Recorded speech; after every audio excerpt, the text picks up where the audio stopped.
Haven't we all waited for things we want? And when has waiting ever been a pleasant experience? Today, all of you must have waited for us to finish talking about what we've been up to this past year. And guess what? We are going to be talking about waiting. But the wait we want to actually talk about is a really excruciating one. The 6 hours of wait a patient usually has to go through in a public hospital in India to see a doctor.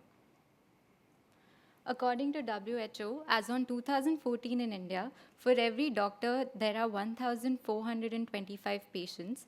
And to understand the repercussions of this skewed ratio in Indian hospitals, we focused our research at Gobind Ballabh Pant, a super specialty public hospital in capital city of India, Delhi. At GB Pant, a patient usually has to wait for 4 to 6 hours in the outpatient department, usually known as the OPD, to meet a doctor for just 4 minutes. 4 minutes. That's actually less than half of the time that each of us has taken to present in front of you today. Each doctor at the hospital treats at least 60 to 70 patients a day, out of which 10 to 15 patients are usually in the wrong department and hence have waited all day to see the wrong doctor. What if we could provide the necessary guidance and support for patients who have to wait for prolonged hours to receive treatment in public hospitals in India?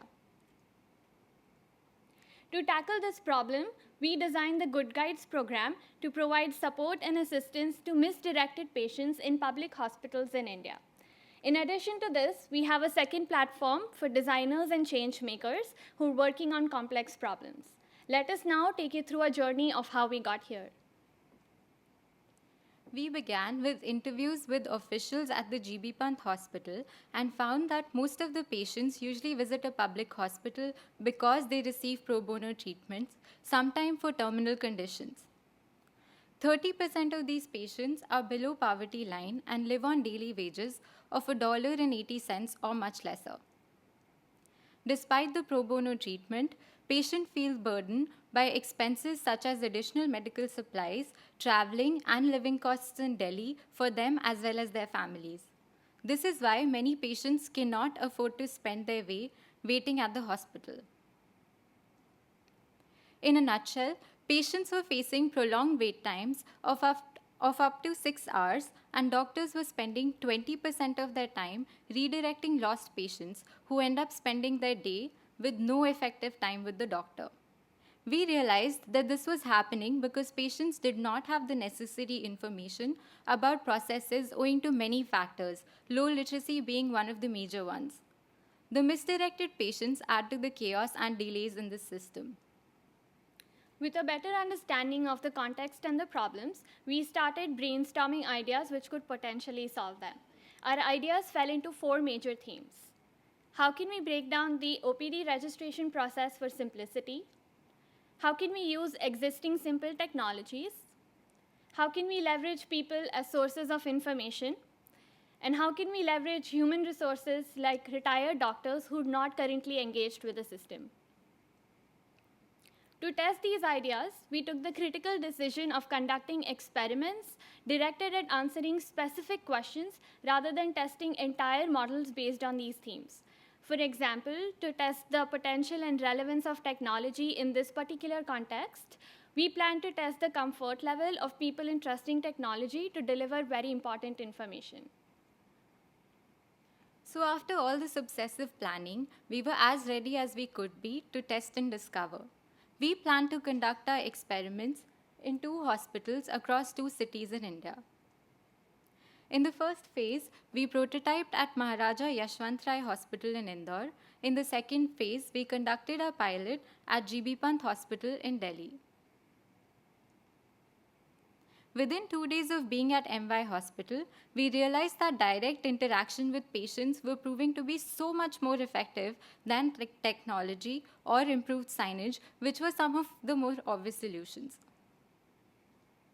Despite all other mediums of information currently available, we also noticed that most patients relied on and yearned for human interaction. While we were at the hospital, an old woman who had noticed our interactions with other patients approached us for help. Can you imagine being in her situation? being alone, not knowing where to go, what to do, and being in physical pain. We had spontaneously taken up the role of volunteers at this hospital. In fact, she kept coming back to us for help at various stages of this process. At this point, we were confident that designing a volunteer program would be the most effective way to go. We had to ensure that our idea could be implemented with minimal disruption at a low cost while achieving maximum impact through personal interaction. The challenge for us then was to create a program that would incentivize the volunteers and provide them with means to help the staff and the patients in the hospital while keeping these factors in mind. The volunteers or good guides would come from interested NGOs or could be young, energetic students who would be interested to do this for extra credits. These good guides would be trained by nurses for a couple of days, after which they would be totally ready to assist the patients. So in Delhi, we applied our learnings and feedback from Indore and tested a pilot of the volunteer program we had in mind. We facilitated an orientation session for a team of 10 volunteers and familiarized them with hospital environment and gave them necessary information. We also provided them with a toolkit for their reference. During our pilot in Delhi, a few very important things happened. We got very positive reviews from the patients and staff who were helped, and even the registration for patients moved so much faster when our volunteers intervened. We were successful in giving guidance through information on processes, latest schedules, and directions which were difficult to access otherwise. The impact of our work was felt not only by the patients but also by the staff of the hospital. And this is what they had to say. मैं volunteer से बात की तो उन्होंने आपसे क्या पूछा? मेरे कागज़ों के बारे में पूछा कि जानकारी ली कि आप उन्होंने मुझे तरीका बताया कि कैसे कैसे हम ये इस प्रोसेस तक पहुंच सकते हैं. मुझे कोई जानकारी नहीं थी, मैं फर्स्ट टाइम. अच्छा, तो आपको मदद मिली इस बात से? बहुत हेल्प मिली. अच्छा, वैसे आप क्या करते हो? हाउस वाइफ है. अच्छा, ठीक है, थैंक यू. आपको कैसे पता चला कि हम उनकी मदद कर रहे हैं यहाँ पे, तो आप उनको कैसे लेके आए? मैंने आपको यहाँ पर हेल्प करके देखा था, तो मुझे ऐसा लगा आप इनकी भी हेल्प कर सकते, इसलिए मैं इनको आपके पास लेके आई. बेचारी 4 दिन से यहाँ घूम रही थी, इनकी कोई हेल्प नहीं कर रहा है और इनका पर्चा भी न्यू नहीं बन पाया है. Thank you. वो रो रही है. रो रही थी. हाँ, मुझे लगा आप हेल्प कर सकते, इसलिए मैं उनको आपके पास लेकर आई. Thank you so much. And so we got back to New York with an overwhelming amount of information and feedback. After synthesizing this information, we explored ways in which we could incorporate this feedback to build a cohesive volunteer program. And by the end of this, we had a detailed working model for this program that is flexible enough to be implemented depending on the constraints and capacities of the hospital. We imagined the hospital administrations to adopt this program independently or in partnerships with funding agencies or other management consultancies.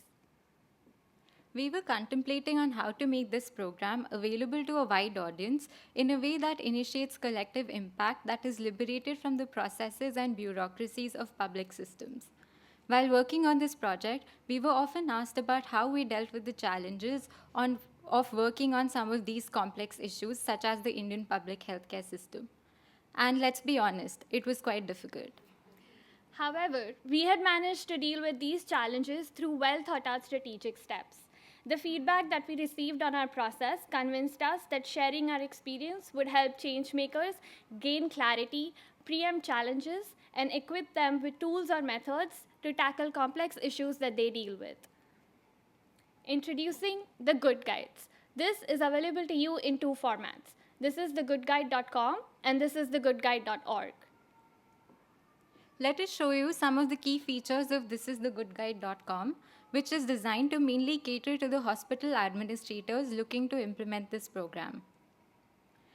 Any visitor to the site can get an overview of what the program is from our illustrated banners. Right below that, quick answers to a few key questions are available on rollover. Under that, we have 3 main sections: plan, act, and evaluate, which give the visitors a peek of what lies within that section. Clicking on the link on any one of these sections will take the user to a page like this. Here, a user has access to detailed information related to the section he or she is in. The content itself is presented in a manner that's easy to digest and understand. A user also has access to downloadable resources related to that section on the right-hand column of the page. Beyond these three sections, a user has the option of jumping directly onto the resources page, where all the downloadable resources are available in one place. This is the goodguide.org, features the same structure and design, but caters to designers and change makers. This mostly means that we assume that they'd be willing to spend more time on the website. The content here is again divided into three sections: explore, imagine, and create.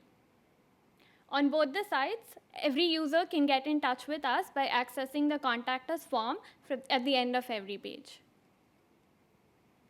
Repeat users can also navigate to a section of their interest directly from the main menu at the top. We have tried to make both of these sites very easy to use and navigate. So after a year of work, this is where we're at today. In the pilot of the program, each of our volunteers successfully guided 10 or more patients. Overall, during the pilot, in a span of 2 hours, 10 of our volunteers successfully guided more than 100 patients. The volunteer program that we have designed has the potential to reach a much wider global audience faced with similar problems. Whether you're a doctor, engineer, designer, or explorer, if you help us pass on the word about the Good Guides, visit our platform and give us feedback, our impact will only grow.